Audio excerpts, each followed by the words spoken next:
hal-hal yang bisa menghapuskan dosa-dosa.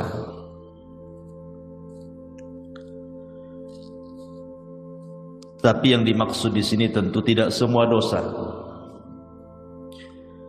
karena dosa itu terbagi menjadi tiga.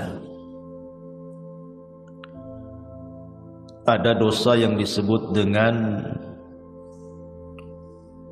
dosa yang paling besar yang tidak mungkin diampuni, seperti kesyirikan. Itu tidak mungkin diampuni kecuali kalau dia bertobat. Karena itu berdasarkan nas Al-Quran, innallaha la yaghfiru an yushraka bihi wa yaghfiru ma duna dzalika liman yasha. Allah tidak akan mengampuni dosa orang yang menyekutukannya, dan Allah hanya mengampuni dosa selain itu. Yang kedua, ada dosa yang berkaitan dengan manusia, dan ini yang ditangguhkan ampunannya. Walaupun seseorang sudah meminta ampun kepada Allah Subhanahu wa ta'ala, kalau belum mendapatkan keridhaan dan keikhlasan orang yang kita sakiti, kita zalimi, kita ambil haknya, kita rampas kehormatannya, dan begitu seterusnya, maka Allah Subhanahu wa ta'ala tidak akan mengampuninya sampai ada kerelaan orang yang dizaliminya. Dan kalau dia sampai mati dan tidak kunjung pula mendapatkan kerelaannya, maka nanti akan terjadi qisas pada hari kiamat. Kemudian yang ketiga, inilah dosa antara kita dengan Allah Subhanahu wa ta'ala. Inilah yang kita akan bahas, adalah dosa-dosa yang berkaitan kita dengan Allah Subhanahu wa ta'ala selain syirik ataupun dosa yang berkaitan dengan orang lain. Banyak perkara-perkara sebenarnya yang hanya dengan melakukan amalan-amalan tertentu, maka Allah Subhanahu wa ta'ala dengan sendirinya akan mengampuni dosa-dosa kita. Bahkan ada amalan-amalan itu yang kalau dilakukan itu, walaupun dosa kita sebanyak buih di lautan, maka Allah Subhanahu wa ta'ala akan mengampuninya. Seperti apa contohnya? Nabi sallallahu alaihi wasallam bersabda dalam sebuah hadis,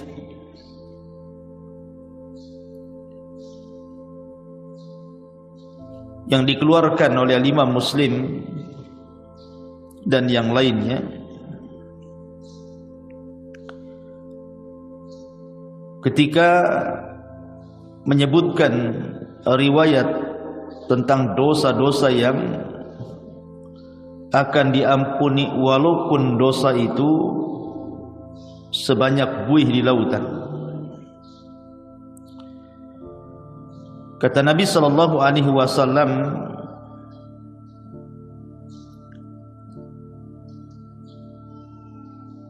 disebutkan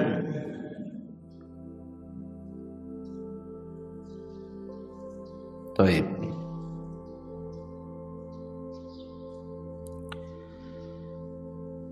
Dari Himran, dia mengatakan, falamma tawaddu'a Utsman qala wallahi la uhadditsannakum haditsan wallahi laula ayah fi kitabillahi ma haddatskumuhu inni sami'tu Rasulullah sallallahu alaihi wasallam yaqul. la yatawadda rajulun fayuhsinu wudu'ahu thumma yusalli salata illa ghufira lahu ma bainahu wa bainas salati allati taliha. Qala Urwah al-ayah innal ladzina yaktumuna ma anzalna minal bayyinati wal huda ila qaulihi al-la'inun, rawahu Muslim.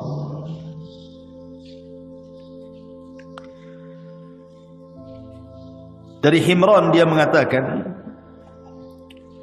ketika Utsman ibn Affan radhiyallahu anhu, beliau melakukan wudu. Kemudian dia mengatakan, demi Allah, saya akan ceritakan kepada kalian sebuah hadis. Demi Allah, kalau bukan karena ayat dalam Al-Quran, tentu aku tidak akan ceritakan ini kepada kalian. Aku mendengar Nabi SAW bersabda, tidaklah seseorang berwudu, kemudian memperbaiki wudunya, kemudian salat, maksudnya salat 2 rakaat wudu, kecuali akan diampuni antara dia dan jarak salat dia yang akan dilakukan setelahnya. Maka Urwah mengatakan yang dimaksud ayat oleh Utsman itu adalah sesungguhnya orang-orang yang menyembunyikan apa yang kami turunkan dari keterangan-keterangan dan petunjuk sampai kepada perkataannya, merekalah orang-orang yang akan dilaknat oleh Allah Subhanahu wa ta'ala. Lihat bagaimana di sini Utsman ibn Affan radhiyallahu anhu menjelaskan bahwa wudu itu bisa menggugurkan dosa. Jadi tetesan-tetesan air wudu itu bisa menggugurkan dosa kita. Artinya bahwa hanya semata-mata kita berwudu itu sudah diteteskan dosa-dosa kita lewat air wudu tadi.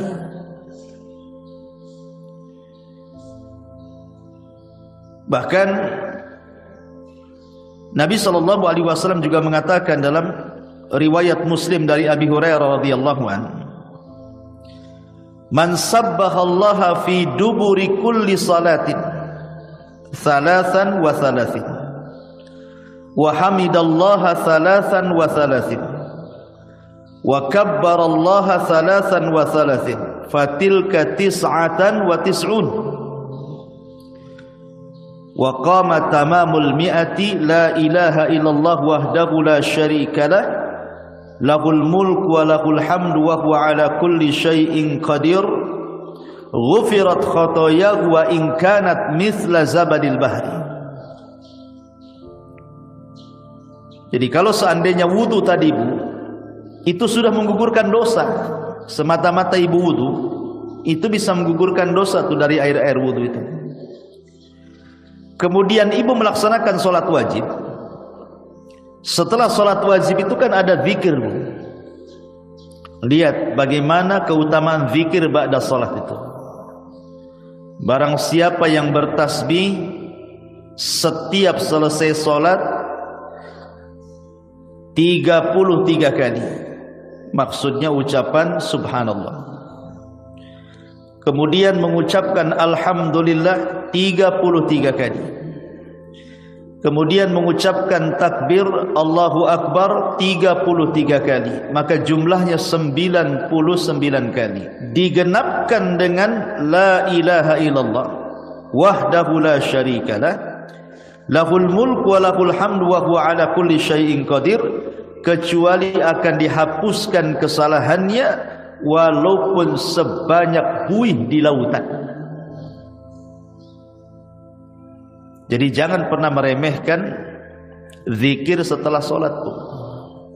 Lihat bagaimana keutamaannya luar biasa.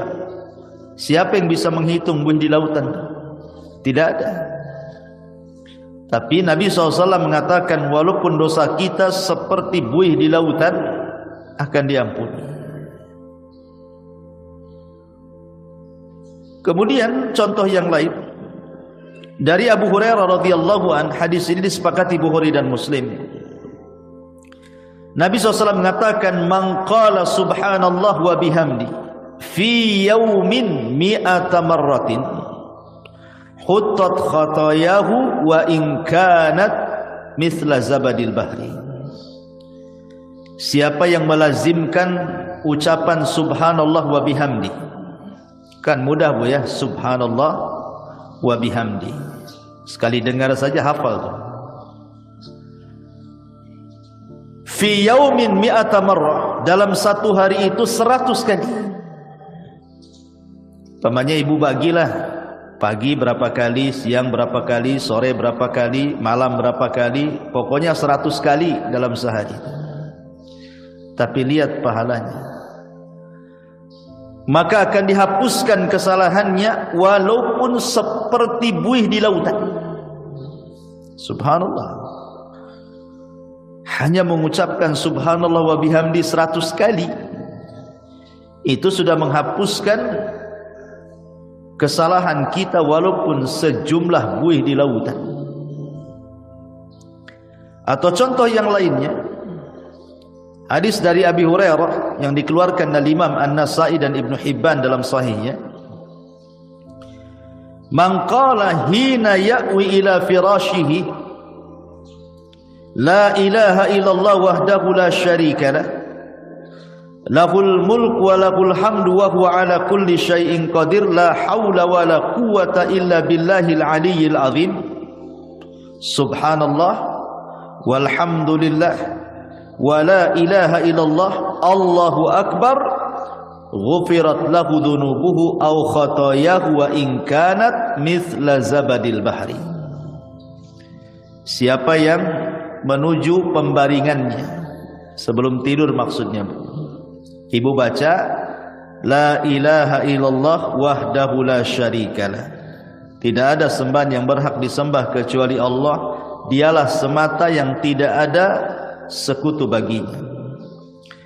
Lahul mulku wa lahul hamdu, baginya kerajaan, baginya pujian. Wa huwa ala kulli syai'in qadir, dan dia atas segala sesuatu maha mampu. La haula wa la quwata illa billahil aliyyil azim, tidak ada daya dan kekuatan kecuali milik Allah yang maha tinggi lagi maha agung. Subhanallah, maha suci Allah. Walhamdulillah, segala puji hanya milik Allah. Wa la ilaha illallah, tidak ada sembahan yang berhak disembah kecuali Allah. Wallahu akbar, dan Allah maha besar, kecuali akan diampuni dosanya atau kesalahannya walaupun kesalahan ibu itu sejumlah buih yang ada di lautan. Hanya membaca 1 kali ini saja loh sebelum tidur. La ilaha illallah wahdahu la syarikalah lahul mulku wa lahul hamdu wa huwa ala kulli syai'in qadir la haula wa la quwata illa billahil aliyyil azim subhanallah walhamdulillah wa la ilaha illallah Allahu akbar. Cukup menghapuskan kesalahan kita walaupun sejumlah buih yang ada di lautan. Subhanallah Bu ya, lihat.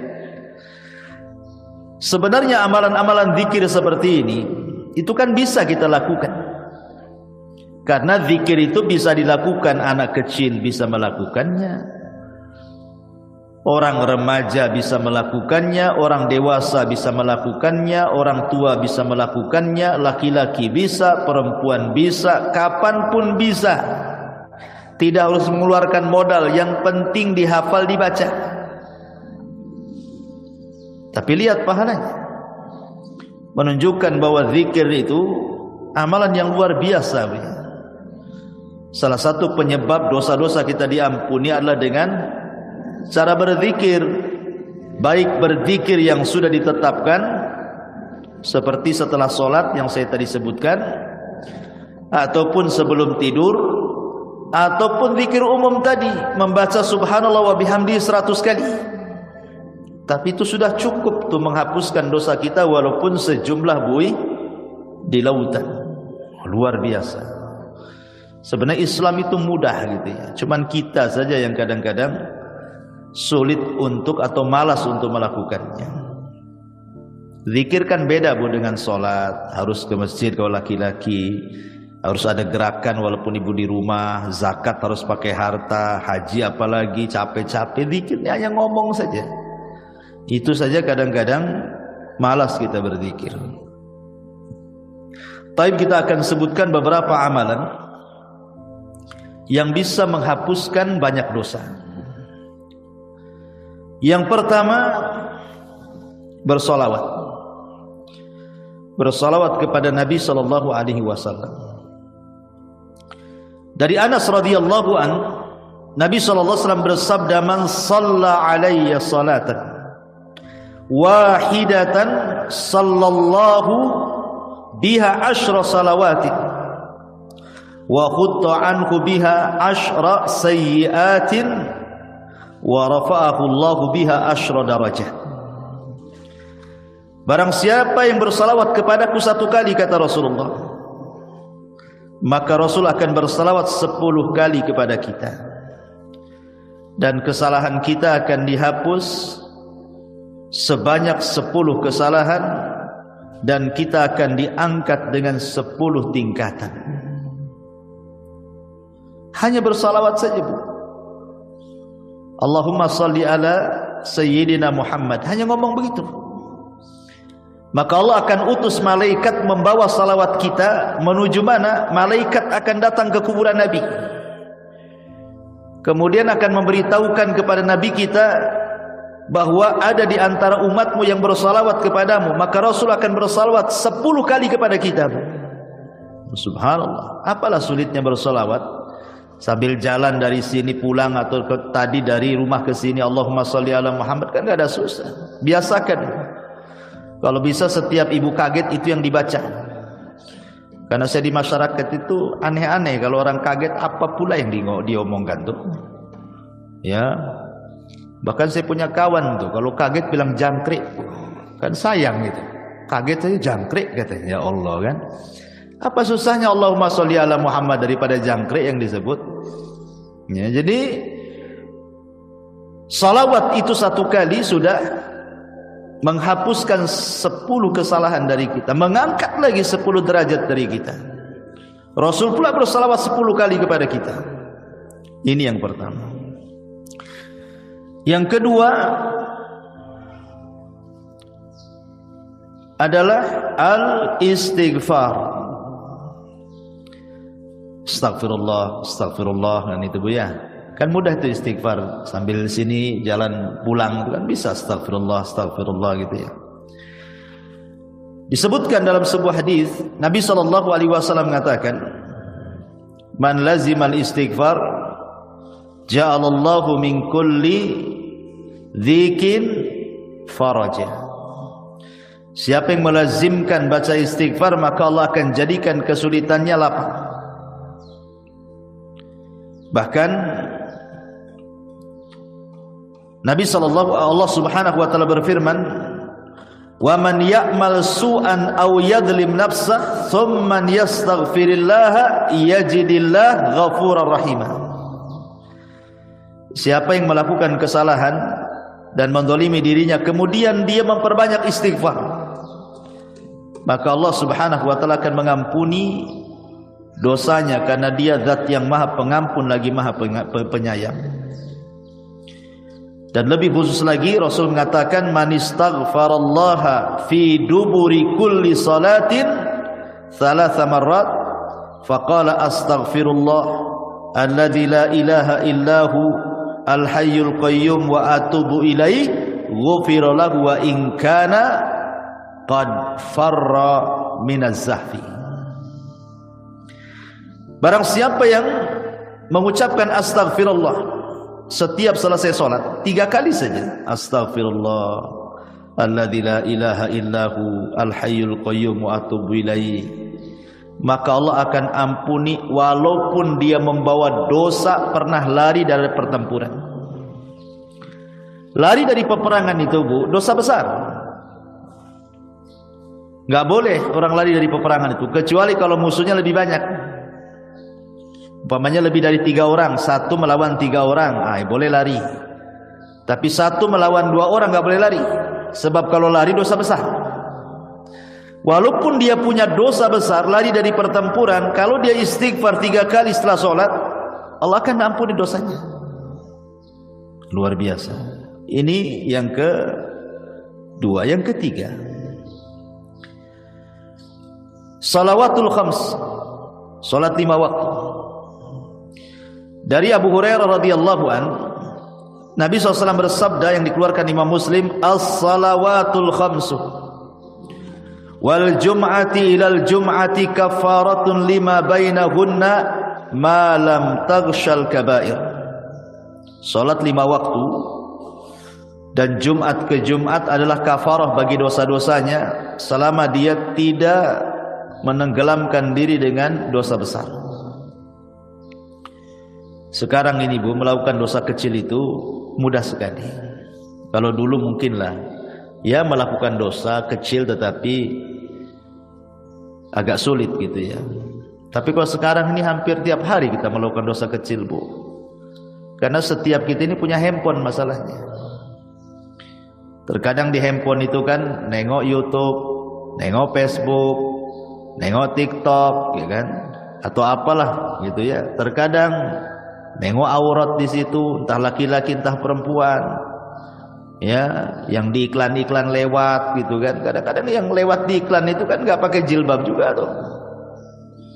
Kadang-kadang ada yang lagi sepak bola gitu kan, di atas lutut celananya itu kan aurat laki-laki. Kadang terlihat laki-laki, terlihat aurat perempuan hampir setiap hari.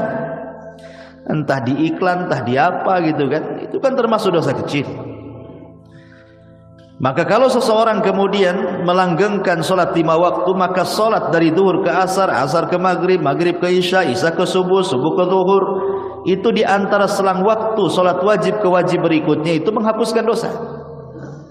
Bahkan di zaman Nabi ada seorang anak muda itu berkhalwat dengan seorang perempuan, tapi tidak melakukan zina, maksudnya zina benaran.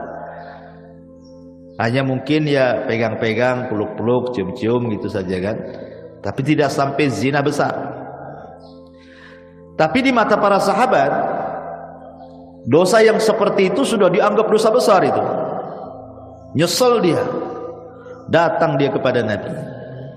Rasul, saya sudah melakukan dosa besar katanya. Kenapa? Kata Rasul, tadi saya berkhalwat dengan seorang perempuan begini, tapi tidak sampai melakukan zina besar. Hanya berkhalwat saja. Kata Nabi SAW, hal shallaital asra ma'iya jama'atan. Apakah tadi engkau sholat asar bersamaku jamaah? Kata anak muda ini, ya wahai Rasul.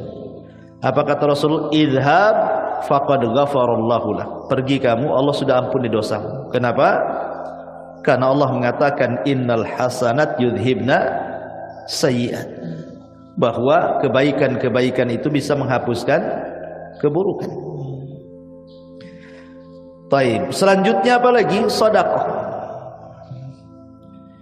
Dalam sebuah hadis yang dikeluarkan ataupun dari sahabat Hudzaifah bin Yaman, ketika Umar bin Khattab radhiyallahu an menanyakan kepada Hudzaifah soal fitnah yang akan terjadi di akhir zaman, maka kemudian adalah yang kemudian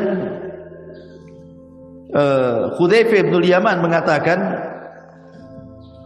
ana sami'tuhu yaqul, aku mendengar Nabi SAW bersabda, kata Hudzaifah, fitnatur rajuli fi ahlihi wa malihi wa jarihi tukaffiruha as-salatu was-siyam was-sadaqah. Fitnah seseorang dari keluarganya, dari hartanya, dari tetangganya itu bisa digugurkan dengan salat, puasa dan sedekah. Jadi sedekah juga bisa menggugurkan dosa. Bahkan kalau seandainya sedekah itu dilakukan secara sirriyah, tidak terang-terangan Bu, yang tahu hanya ibu dengan Allah Subhanahu wa taala saja. Gimana caranya Ustaz? sedekah sirriyah itu? Oh gampang. Sekarang kan di handphone itu sudah banyak tuh program SMS banking itu Bu ya. Kirim saja lewat SMS banking. Kemudian coret namanya kan, gak nampak tuh. Pengirimnya dicoret, kan tidak ada yang tahu siapa pengirimnya. Sudah gitu saja, tinggal konfirmasi. Ya, jangan dikasih tahu konfirmasinya. Kalau udah tahu nomornya, tahu pula dia kan. Pakai nomor lain. Ya, jadi orang tak tahu yang dari sumbangan tuh. Makanya Nabi SAW mengatakan sadaqatus sir tudfi'u ghadaba rabb. Bahwa sedekah yang tidak terang-terangan itu bisa menghilangkan kemurkaan Allah Subhanahu wa taala. Bahkan dalam riwayat tudfi'ul khati'ah kama yudfi'ul ma'un nar. Bisa menghilangkan kesalahan seperti api bisa dipadamkan dengan air. Rawahu Tirmidzi. Jadi sedekah juga bisa menggugurkan dosa. Kemudian apalagi intidharus shalah. Intidharus shalah, menunggu waktu salat. Rindu rasanya ibu itu di rumah itu kapan duhur kok lama kali ya katanya. Nanti sudah sholat duhur kapan, asar ini kok lama kali. Habis asar, kapan nih maghrib ini kok lama kali. Ini terbalik, aduh udah duhur lagi katanya. Nanti asar, cepat kali waktu ini, baru tadi itu sudah asar. Nah itu sholat jadi beban bagi dia tuh kalau ngomong kayak gitu tuh. Tapi kalau orang rindu menunggu sholat dan ingin sholat kembali, maka Nabi SAW mengatakan, isbaghul wudu fil makari wa i'malul aqdam ilal masajid wa intidharus salati ba'das salah yughassilul khataya ghuslan. Sempurnakan wudumu ketika engkau susah untuk berwudu, entah airnya dingin, kayak sekarang kan lagi hujan terus nih di Batam nih, perasaan greges terus kan Bu ya, dingin-dingin terus. Apalagi datang subuh, nengok air kayak nengok es gitu ya. Tapi dipaksakan wudu, nah, itu namanya menyempurnakan wudu. Gak suka nyentuh air pun tetap dia berwudu. Ataupun melangkahkan kaki ke masjid, ataupun menunggu sholat setelah sholat. Maka itu bisa mencuci kesalahan-kesalahannya. Hadis ini sahih ala syarti Muslim dan dikatakan oleh Syekh Albani sebagai hadis sahih.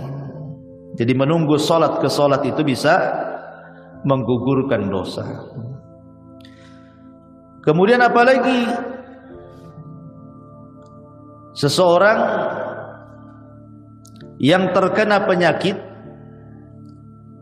ataupun seseorang yang dilanda kesulitan, kesedihan, masalah gitu ya. Kemudian dia sabar. Kata Nabi SAW dari hadis Aisyah radhiyallahu anha, "Ma min musibatin tusibul muslim illa kaffarallahu biha anhu hatta syaukata yusyakah."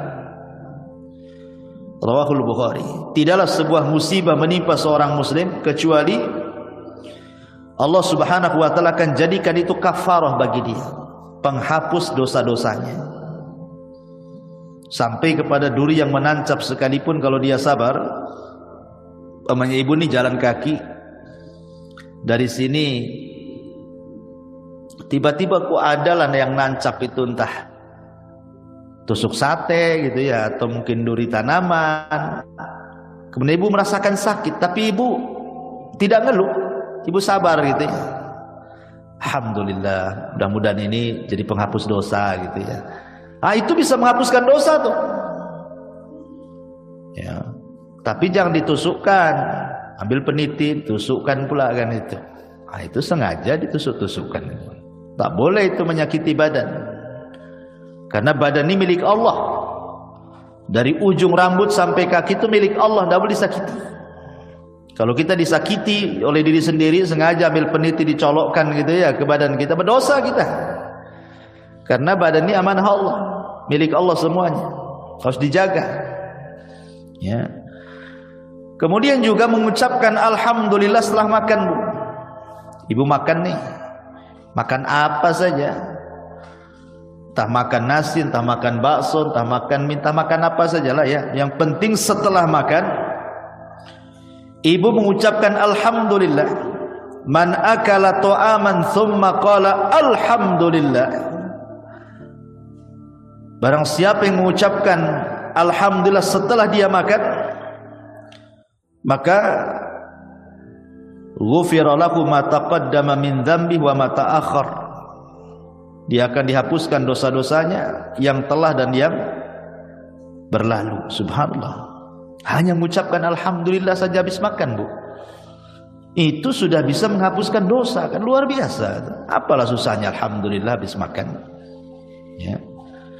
Kemudian juga ketika salat, Bu, ketika amin, ketika imam mengatakan ghairil maghdubi alaihim waladdallin, amin, ya gitu ya. Ketika imam mengatakan amin, nah, kita juga ikut tuh amin. Artinya aminnya imam dengan aminnya makmum itu harus sama. Jangan imam dulu baru makmum, tidak. Dengar imam waladzalin saja, nah, langsung ibu amin. Jadi aminnya ibu dengan aminnya imam itu sama.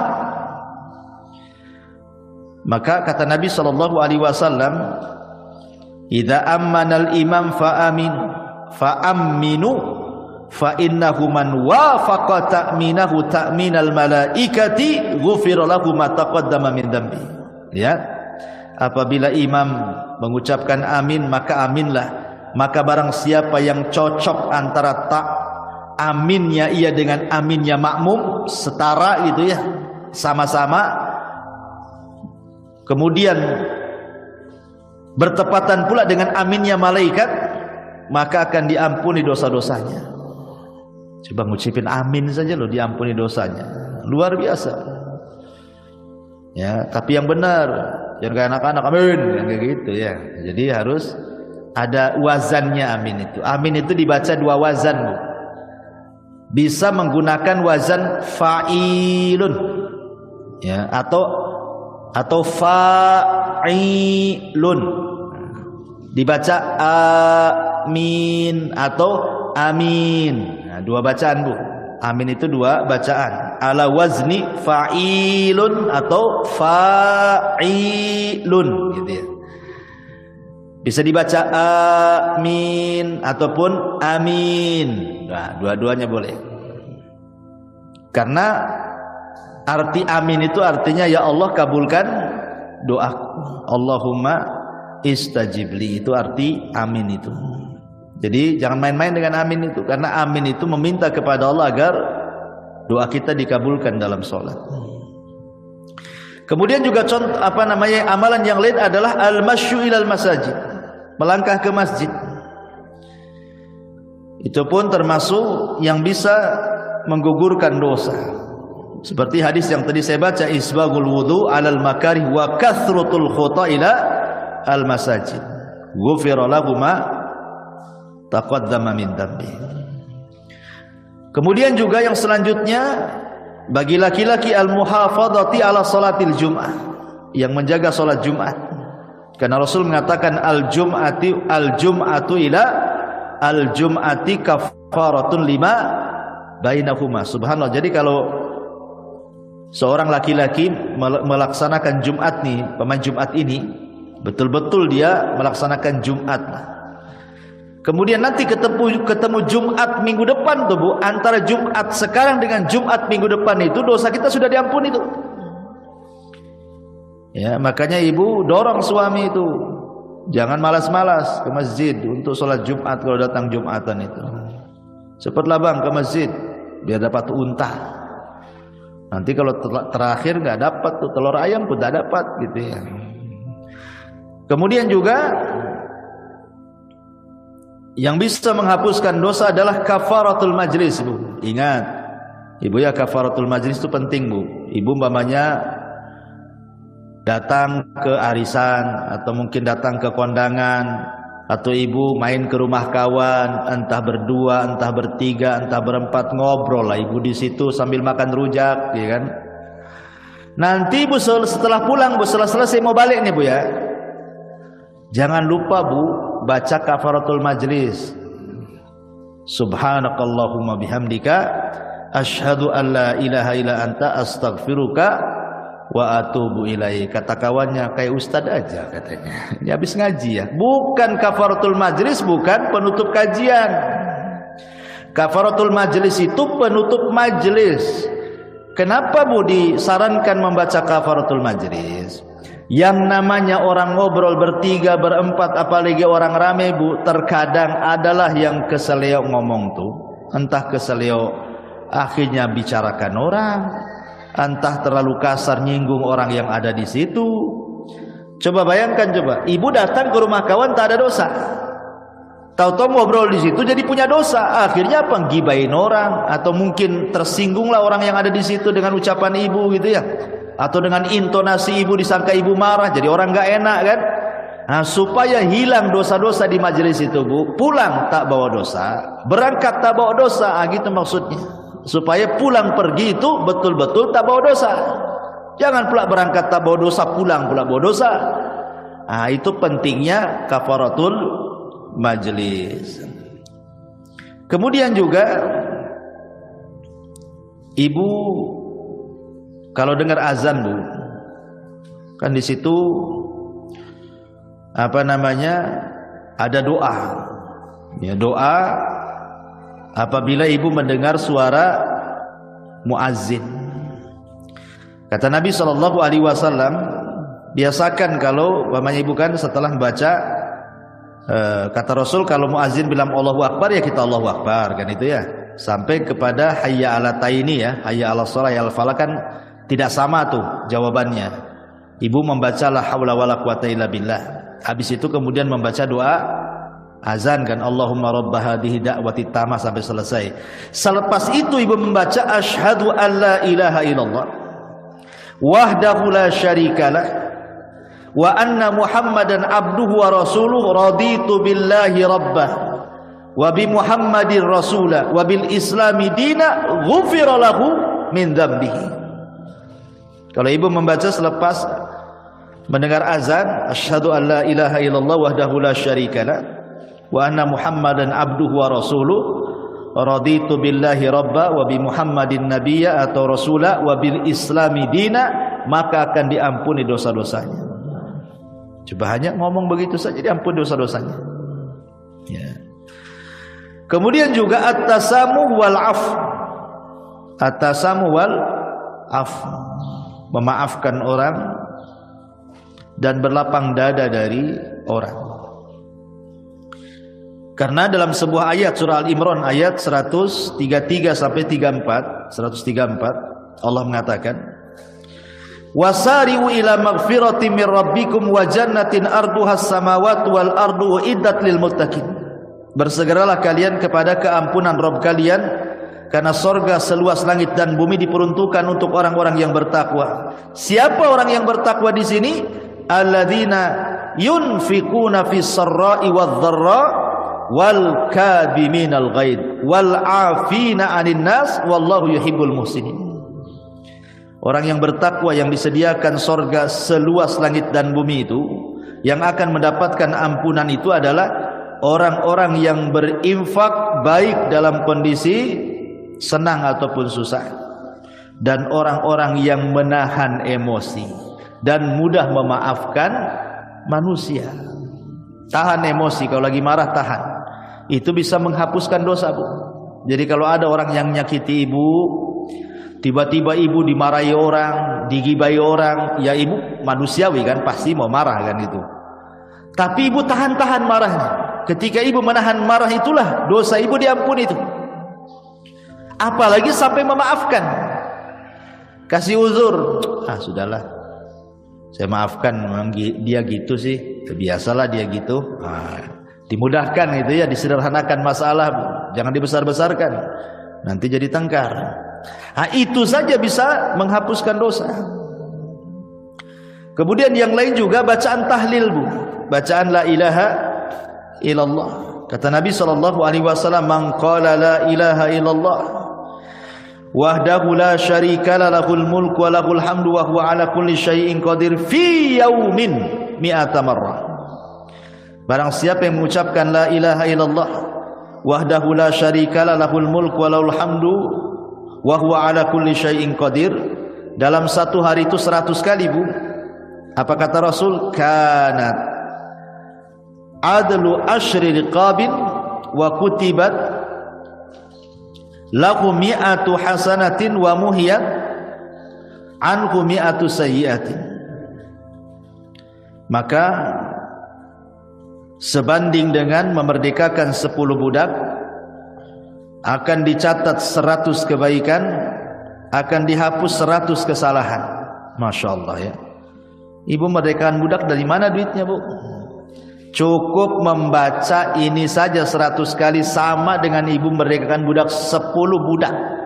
Cukup tidak dicatat lagi 100 kebaikan, cukup tidak dicatat lagi, dihapus lagi 100 kesalahan.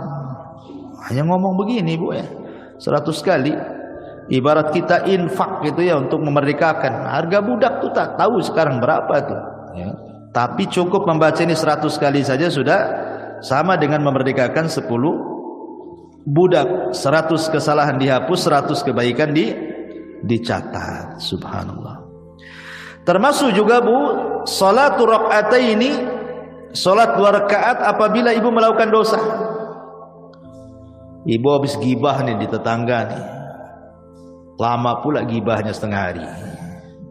Baru balik, aduh mak, saya sudah gibahi orang nih. Nantilah, langsung ibu telepon sama yang digibahi itu.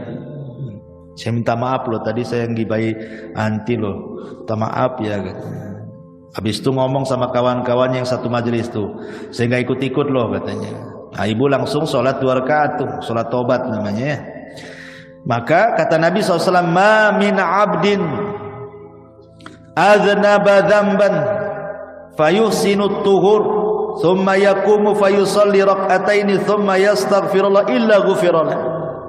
Tidaklah seorang hamba melakukan dosa kemudian dia memperbaiki wudu, kemudian dia salat 2 rakaat salat tobat, bertobat kepada Allah, kecuali Allah akan ampuni itu dosa-dosanya ya. Kemudian juga yang bisa menghapuskan dosa adalah ittiba'us sayyi'ah al-hasanah, ikuti yang buruk dengan yang baik.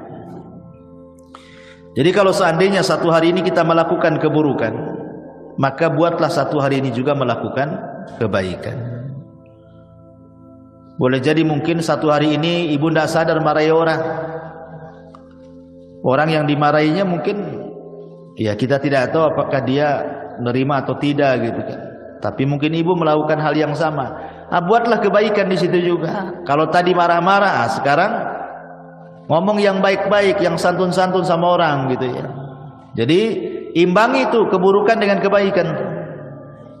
Sebagaimana yang sering saya katakan, kalau ibu melakukan dosa yang tidak terang-terangan dalam satu hari ini 2 kali, maka lakukan juga amalan yang baik yang tidak terang-terangan 2 kali juga, supaya bisa menghapus kesalahan tadi. Karena Rasul yang mengatakan wa atbi'is sayyi'atal hasanata tamhuha, ikutilah yang buruk dengan yang baik. Yang baik itu pasti mengalahkan yang buruk. Innal hasanat yudhibnas sayyi'at, karena kebaikan itu bisa menghilangkan keburukan. Termasuk juga orang-orang yang mati syahid, orang-orang yang terlibat dalam perang gitu ya. Karena Rasul yang mengatakan Allah akan mengampuni dosa orang yang mati syahid apapun dosanya kecuali utang, kecuali kalau dia punya utang lain, kata Rasul. Termasuk juga at-taubatus shadiqah, bertobat betul-betul sebelum matahari terbit dari barat ataupun sebelum nyawa di kerongkongan. Nah, itu bisa menghapuskan dosa. Termasuk juga puasa. Pertama puasa Asyura, puasa di bulan Muharram, tanggal 10 bulan Muharram. Kata Rasul, yukaffiru sanatal madiyah, menghapuskan dosa 1 tahun ke belakang, rawahu Muslim. Ataupun puasa Arafah, tanggal 9 bulan Dzulhijjah umpamanya ya. Rasul mengatakan yukaffirus sayyi'atal madiyatal baqiyah. Kalau puasa tanggal 9 Dzulhijjah ini lebih hebat lagi pahalanya, dihapuskan kesalahannya setahun ke belakang dan setahun ke depan, luar biasa. Ataupun puasa bulan Ramadan. Nah, itu kalau Ramadan jelas-jelas Bu ya. Puasanya, sholat malamnya, Lailatul Qadarnya itu menghapuskan dosa semua itu. Kata Nabi SAW, man shoma Ramadanan, wa fi riwayatin man qama Ramadanan, wa fi riwayatin man qama Lailatul Qadrin imanan wa ihtisaban ghufira lahu ma taqaddama min dhanbi. Barang siapa yang puasa di bulan Ramadan, dalam riwayat barang siapa yang salat malam di bulan Ramadan, dalam riwayat yang lain barang siapa yang mendirikan Lailatul Qadar penuh iman dan mengharap pahala, maka Allah akan ampuni dosa-dosanya. Nah, ini juga perkara-perkara yang bisa menghapuskan dosa, termasuk haji dan umroh kalau ibu punya uang. Karena Nabi SAW yang mengatakan man hajja lillahi falam yarfus walam yafsuq raja'a ka yaumin waladathu ummuhu. Siapa yang haji karena Allah Bu, bukan karena manusia, dia tidak mengeluarkan kata-kata kotor selama haji, tidak melakukan kemungkaran selama haji, kepastikan kecuali pulang Bu seperti anak bayi. Anak bayi kan gak punya dosa Bu. Nah, itulah keutamaan orang haji, pulang saja gak punya dosa dia. Begitu juga umroh, al-umratu ilal umrati kafaratun lima bainahuma. Umroh satu ke umroh berikutnya itu setahun umpamanya umroh nih, tahun ini umroh, tahun depan umroh lagi, setahun itu dihapuskan dosa-dosanya dari umroh ke umroh. Subhanallah ya. Maka ini kesempatan bagi orang-orang kaya nih, kalau memang punya uang berangkat ya. Karena ini salah satu yang bisa menggugurkan dosa. Tentu yang paling besar dari semuanya, dari semua yang saya jelaskan dari awal sampai akhir tadi, yang paling besar yang bisa menghapuskan dosa adalah at-tauhid ya. Tidak menyekutukan Allah, tidak menyekutukan Allah, dan beriman kepada dan beramal saleh. Tauhid, tauhid penting. Kemudian juga amal saleh secara umum, apapun amal solehnya, sebagaimana Allah mengatakan dalam surah Al-Ankabut ayat 7, walladzina amanu wa amilus salihat lanukaffiranna anhum sayyi'atihim.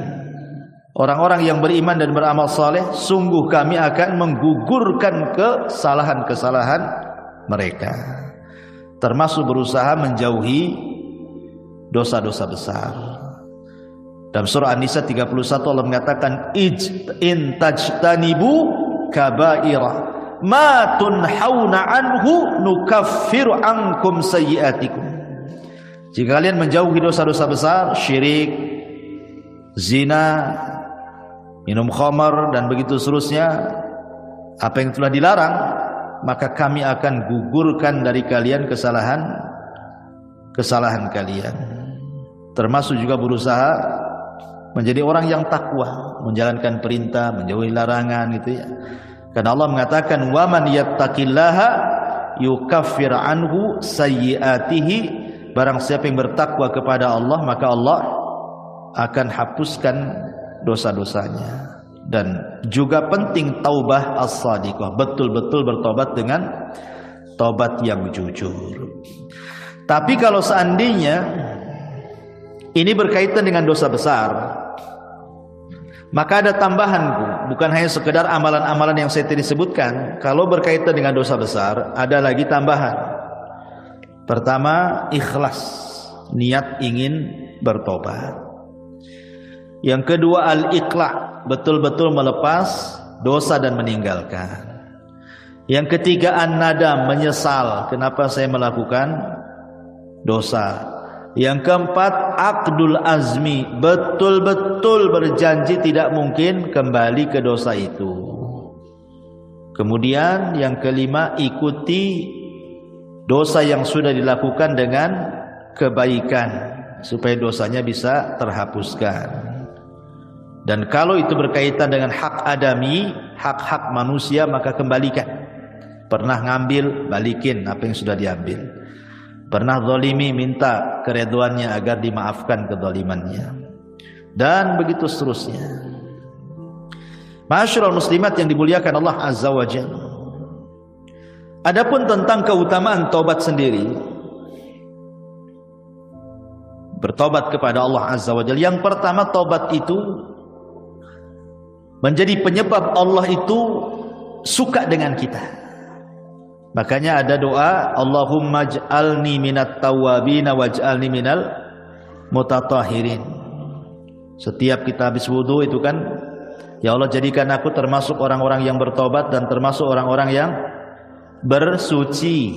Setiap wudu kita meminta kepada Allah seperti itu kan. Kenapa?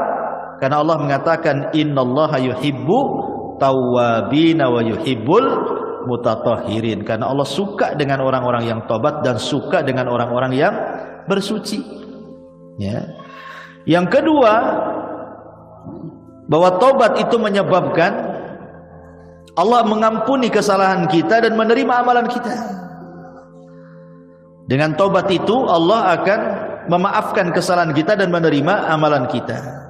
Yang ketiga, dengan tobat itu kita diselamatkan dari neraka dan dimasukkan ke dalam surga, dan itulah keberuntungan yang sebenarnya. Faman zuhziha 'anil nar wa udkhilal jannah faqad faz. Siapa yang dikeluarkan dari neraka dan dimasukkan ke dalam surga, itulah keberuntungan yang sesungguhnya. Termasuk penyebab seseorang mendapatkan rahmatnya. Orang yang suka tobat itu, maka akan datang rahmat Allah. Karena Allah mengatakan, Allah itu lebih senang dengan tobatnya seorang hamba dibandingkan seseorang yang safar ke padang pasir bawa unta dan semua perbekalannya di atas unta. Ketika dia tidur, minggat pula lah unta itu karena nggak diikat. Akhirnya orang ini temenung, matilah aku di padang pasir ini, tak ada minum, tak ada makan, tak ada unta katanya kan. Akhirnya dia cari sana sini nggak ketemu, sudah pasrah dia mau mati di padang pasir. Akhirnya dia pun tertidur. Ketika terbangun, untanya pula depan mukanya. Apa nggak senang, Bu? Tapi Rasul mengatakan Allah lebih senang kepada hamba yang bertobat dibandingkan orang ini yang mendapatkan unta dan perbekalannya. Kenapa? Karena Allah itu akan mencurahkan rahmatnya kepada orang yang bertobat. Termasuk tobat juga adalah sebab mendapatkan pahala besar.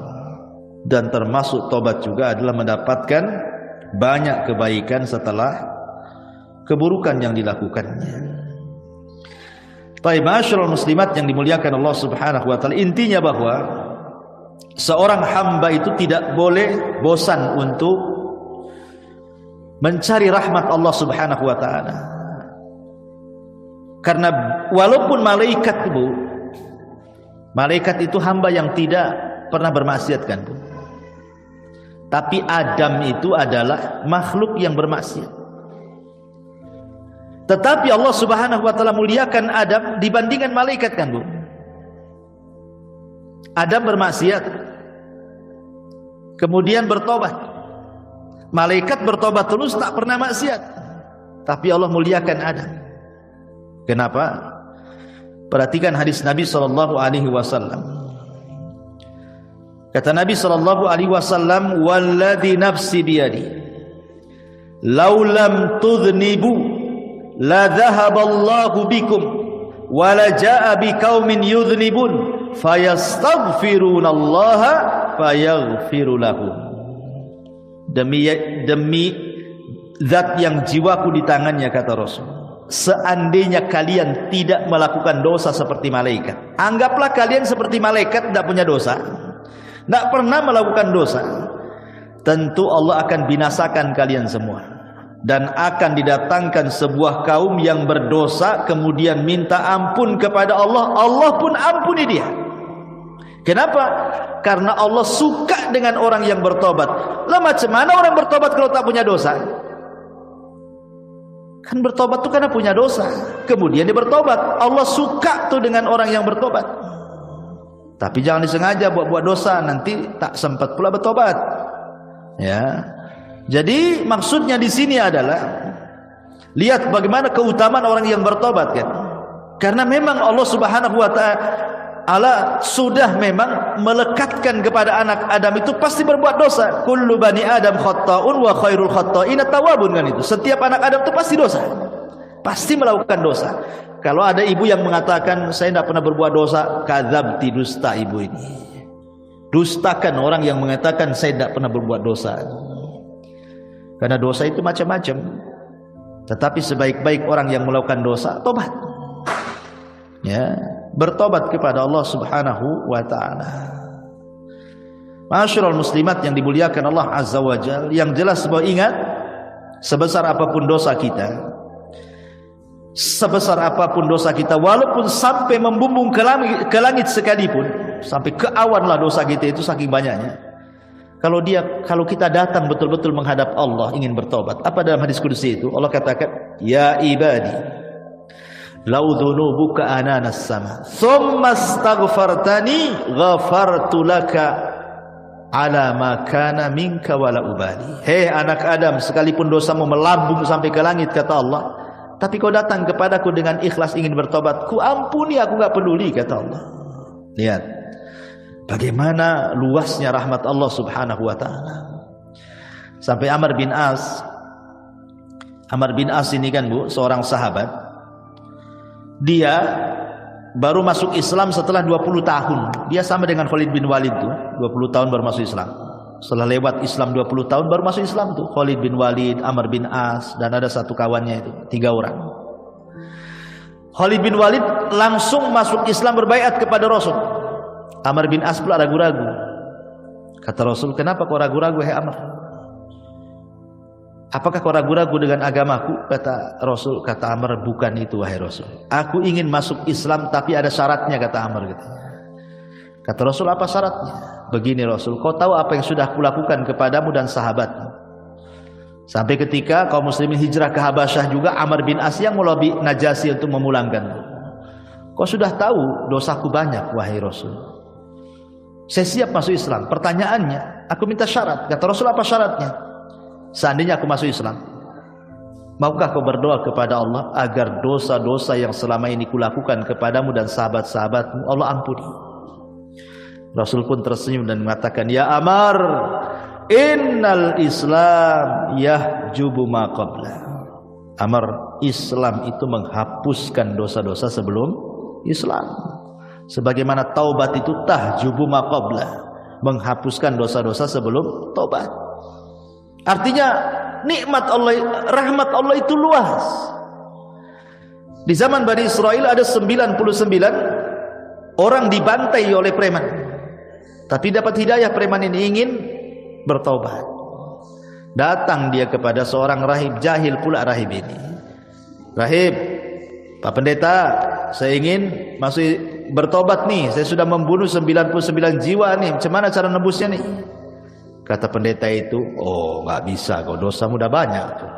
Satu orang kau bunuh saja besar, 99 pula kau bunuh, tak bisa, nggak ada tobat bagimu. Marah dia, dibantai pula tuh si rahib itu. Kenapa 100 jiwa dia bantai? Tapi dia tidak putus asa ingin bertobat. Ketemulah seorang alim, memang ahli ilmu gitu ya, bertanya, ada nggak tobat? Saya sudah membunuh 100 jiwa, yang terakhir seorang rahib ku bantai gitu. Akhirnya kata sang alim nih, ada, tapi kau harus datang ke perkampungan. Kampung itu semua orang alim, orang soleh, orang baik. Kau gabunglah dengan mereka. Mudah-mudahan Allah berikan rahmat kau di sana. Menunjukkan apa? Lingkungan itu mempengaruhi tobat. Ya, berangkat dia di tengah jalan, antah berantah, mati pula dia, entah jatuh entah apa, mati dia. Belum sampai ke kampung yang dituju, datang malaikat azab mau ngambil ruhnya. Dia pantas masuk neraka katanya. Datang pula malaikat rahmat, bukan, dia ahli sorga karena sudah ada niat tobat. Kata malaikat azab, tidak bisa, dia sudah membunuh 100 jiwa, yang terakhir tuh pendeta dibunuh dia katanya. Akhirnya rebutanlah ruhnya malaikat azab dan rahmat ini. Akhirnya Allah mengutus apa? Malaikat hakim. Kata malaikat hakim pemutus ini, tunggu dulu, jangan diputuskan apakah dia termasuk ahli nar atau ahli jannah katanya. Kita ukur dulu antara kematian dia jaraknya dengan kampung yang dituju dengan kematian dia kepada orang yang bertanya. Kalau dekat kepada yang bertanya, masukkan dia ke neraka. Kalau dekat ke kampung yang dituju, masukkan dia ke surga. Sebenarnya disebutkan dalam riwayat itu, dia itu baru keluar dari orang yang bertanya. Artinya desa yang dituju masih jauh itu sebenarnya. Tapi karena Allah luas rahmatnya, dilipatlah bumi itu sama Allah. Akhirnya didekatkan ke kampung itu. Padahal sebenarnya dekat ke yang ditanya karena baru keluar dari orang yang bertanya itu. Tapi karena rahmat Allah itu luas, dilipat bumi sama Allah, didekatkan ke kampung yang akan dituju bertobat. Subhanallah. Itulah kenapa Allah mengatakan inna rahmati taghlibu ghadabi. Rahmatku mengalahkan kemurkaanku. Allah lebih sayang. Ya, karena sudah ada niat tobat, dilipat bumi, dekatkan pula ke kampung bertobat, masuklah dia ke dalam surga. Nah, itu menunjukkan apa? Jangan putus asa dari rahmat Allah Azza wa Jalla. La taqnatu min rahmatillah, innallaha yaghfiru dzunuba jami'a. Jangan pernah putus asa dari rahmat Allah. Karena Allah itu mengampuni semua dosa, sebesar apapun dosa, hatta syirik sekalipun. Anggaplah syirik sekalipun. Tapi kalau dia ingin bertobat kepada Allah Subhanahu wa taala, enggak ada mustahil. Allah itu Ghafurur Rahim. Allah itu Maha menerima tobat siapapun. Dan harus yakin, ya, rahmat Allah itu luas. Rahmat Allah itu seluas-luasnya. Sampai ada seorang anak muda di zaman Bani Israel, tidak pernah melakukan dosa 70 tahun. Mana ada zaman sekarang anak muda nggak melakukan dosa? Yang ada gemar melakukan dosa.